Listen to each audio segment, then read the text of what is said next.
So a funny story about, because I just told it again, when we went to what we hope this podcast brings, but we went to, was it the Home Depot or Lowe's? One of those shows. Oh. One of those. We went to both, but we ended up at Home Depot. I go to those about as often as I watch The Bachelor. Right. So we go to Home Depot, and Johnny from Home Depot, shout out to Johnny from Home Depot, was awesome. He helped us, and Reagan was with us. And at one point he goes, wait, are y'all always this fun? And Reagan turns around and she said, I don't know. I just became a part of y'all, but I think we are. Reagan, the wonder producer. Mm-hmm. Shout out, she just got married. Yeah. Did I say that already? Yes. Well, she did give great advice. I said, right before we started filming, I said something about being nervous. And she said, my dad is a police officer, and he gave me great advice before walking down the aisle a couple weeks ago. And, she said that he informed her that, you do all the prep work that you can, but at the end of the day. Yeah, but he's talking to her. He's SWAT. He's talking to her like he's going into a raid. Right. And she's like, Dad, I'm getting ready to walk down the aisle. Like, I don't know if this applies here. I don't really need a battering ram and a flashbang. And he was like, no, it does. Like, you do all the prep work, and then you just, at some point, you just got to knock down the door. Yeah. And you're at that place now. And she was like, okay, great. And then, everybody rises. But she said, that's where you and Christy are. Like, you've done the prep work. What do you think about talking about what kicked off the prep work? I was just thinking that same thing. How it all began. Mm-hmm. I was diagnosed with strokes 2021. And after suffering from these said strokes, my speech became a little wonky as expected along the way. So I was going through the TikTok, as I sound it, to make me sound 100 years old. Mm-hmm. And I'm flipping through, and I see this ad, and my phone is freezing every time this ad comes on. And I'm trying to flick through it, and I'm getting mad at my phone. And you're driving. You're like, what are you doing? And I said, have you ever heard of this guy, Matt Rife? You go, no. I said, he is freaking adorable. And I said, he's a comedian. And this commercial keeps coming up. And I said, it's comedy camp in Los Angeles. And it's hosted by Jay Leno and Adam Carolla. Mm-hmm. And you said, I think you should do it. That would help your speech. And I said, bitch, I signed you up too. Mm-hmm. Yep. And so we went. We made great friends. We're going back next month. Yeah, but we went the first week of October of last year. Yes. And it was worth every penny. Worth every penny. And so the camp, which hopefully we'll have as a guest on the show, David Fishoff, who is the OG. He is amazing. Yeah, he has produced these 23 or 24, 25 probably now, rock and roll camps over the years. And he does like 1/4, so 4. Yeah, where you can go, get your jam on with your favorite artist. Gene Simmons, Roger Daltrey, The Who, Kiss. Next month he's having Van Halen. I love Van. See, we should go to rock camp. Yeah, but I can't play anything. I can't either. But I mean, they need groupies, right? Right, they need groupies.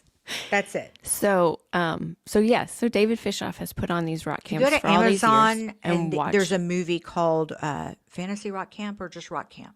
They'll find it either way. But and it talks about David's start and how he was, this sports agent. Who did he bring back together? The Monkees. And he took Ringo. He managed Ringo Starr, and he just a plethora and just one of the kindest people. He defies anything bad you've ever heard about Hollywood. Yeah, and I feel like you get the sense about him that he has this, like most people do, but in his industry, acquired an education that most people couldn't hope to even pay for. Right. And his desire and willingness to share all that knowledge and condense it and make it impactful to probably change the shape and future aspect of somebody's life. I Right. mean, the people we met and people who maybe didn't have the courage to do that before they went, or, you know, didn't have a community to help support them, found out what their passion was or got the kickoff to start that passion. And David's so quick to lend, he brought some of the top agents. He brought a lot of people in. Caroline Ray was a camp counselor who was Carol Leifer. Sorry, I think I just won your next Amazon purchase on eBay. Whoopsie. Anyways, yes. So yes, 4 days. And then one of my favorite stories, I think is that last night. So you go for 4 days. You're there Thursday, Friday, Saturday, Sunday. And Thursday night, Friday night, and Saturday night, you get tickets to go watch other comedians perform. And so it's in some of the most, renowned. Yeah, iconic. The Comedy Store, the Improv. And so on Laugh the Factory. last Saturday, they're telling all of us that we have the opportunity to perform on the last day and you get like 3 minutes. And I'm thinking all to myself, well, as soon as Christy gets the microphone, everybody else's time is shot. So I'll give her my time at least, and I don't need to go up there. And they kept saying, no, you guys should do a thing together. And I was like, oh, no. And they had 2 comedians had tried to get us to roast each other. And it was an epic fail. But I was really apprehensive, honestly, about going up there with you. I thought, at the end of the day, I could just hand you the microphone and not be worried. And so we had nothing prepared. We went to the Improv on Saturday night, and the guy who was performing looked at all of us because we had our lanyards on to get into all the clubs. Right. And he was like, wait, what are y'all? Some convention. Is this a convention? I need to understand what's happening here. And somebody shouted out, we're a comedy camp.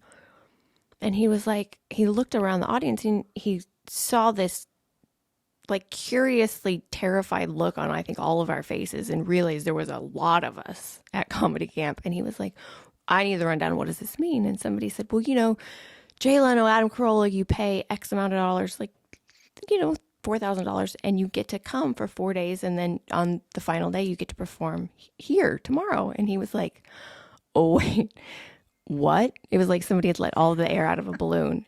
And he was like, I have been literally cutting my teeth in this city for years, just scraping by, hoping to perform on this stage.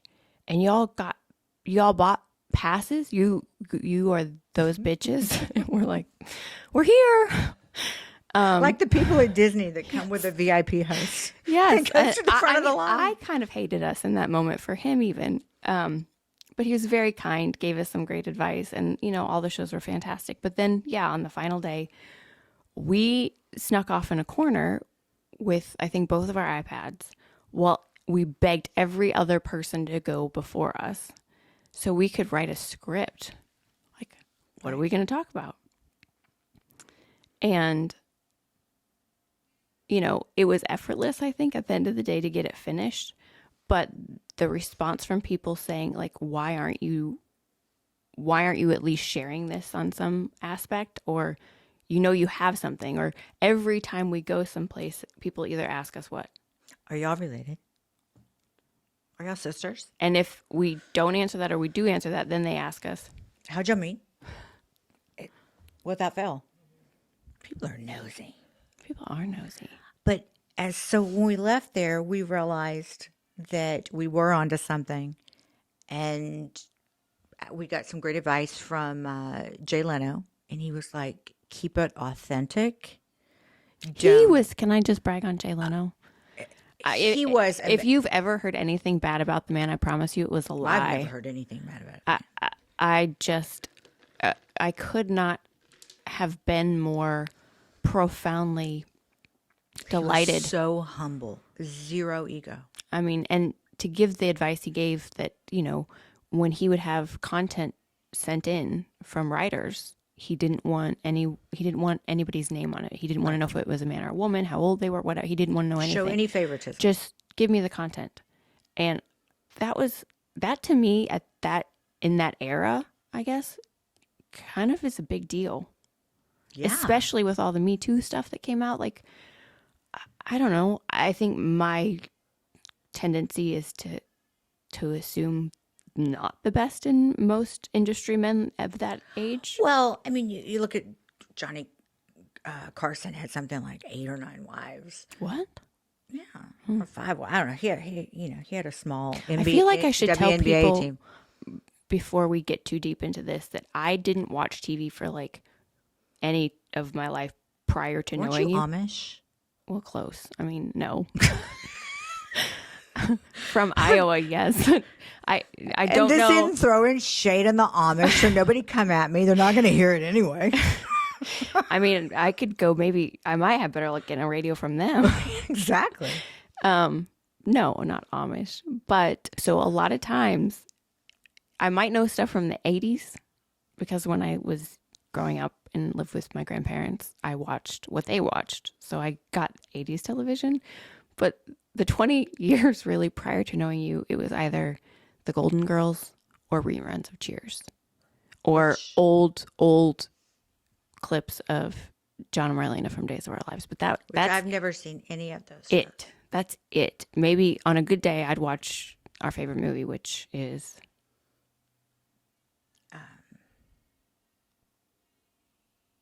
Shit, I didn't know there'd be a test. come on, really? I had a stroke. That's what I'm going to go with. The Unsinkable Molly Brown. Oh, yeah. So I don't know current. And that's what, the 1950s or something? Yeah. But I don't know current artists, athletes, I'm kind of the same way. actors.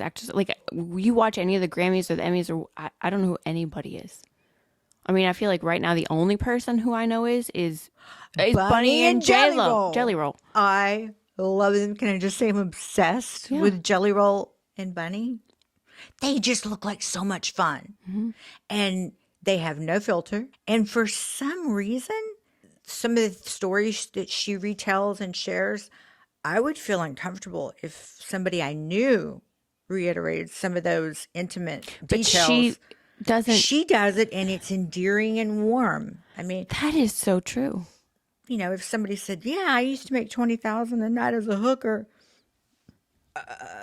you know, I'd be at a loss for words. She does it, and you just, You kind of hang on her every word. yeah, You know, maybe what she does well is she's so fully authentic that you can't, it would be inhumane to dislike her because she embraces herself so fully that that's what acceptance really is. unfortunately, there's always going to be haters. Right. There's but- always going to be haters, but you know, what I'm saying is that's why you can't help but love her because she's 100, I believe. And if she's not, Bunny, you're doing a good job because, you know, you show people, I think, what it means to be absolutely okay with yourself and to have arrived no matter what the cost or the sacrifice. And it's authentic. And I don't mean that in his ego driven way. Loves herself. She has accepted herself for any flaw. I can't see that she has one, but you know, if there's something on her she doesn't like, or her body, her mind, she doesn't let people. She owns who she. Girlfriend grew up swimming with the sharks. I don't think you're going to get much past her. She's got an IQ and street smart. I love it. If we were taking applications for new best friends, I want, want I'm her. asking. yeah, because she is, and he just loves her and hangs on every word. And you know, I didn't never notice them until the CMTs when he was up for the big award, and I kept seeing all the tattoos on his face. I was like, what is he saying? I didn't even know, and that was only maybe 6 months ago with the CMTs. And I said, wow. I said, look at the girls with him. That lady, I said, she's gorgeous. And you kind of immediately would think somebody becomes famous and then they get somebody that gorgeous. Right. Which I think what the general public assumes when they see Right. them. Right. What they've talked about. Unfortunately, Right. I would fall, and you know, that's kind of what I thought when I first looked at them. He was living in his car in a van and had a child, an infant. No, girlfriend showed Took care of up. him. Right. She goes, no. I got you. She goes, and even if it doesn't work out between us, I've still got you and that little girl. And I absolutely, they're the new George and Tammy. Stand. That's what Bunny should do, is a remake of Stand by My Man. Yeah, she should. Do you want to be a backup singer? No. Can I be a backup dancer? Yes. You could do both. It'd be a twofer. Oh, well, we won't. I don't get want to into do that. anything aerobic and nobody wants to hear me sing. Okay, I'll give you that.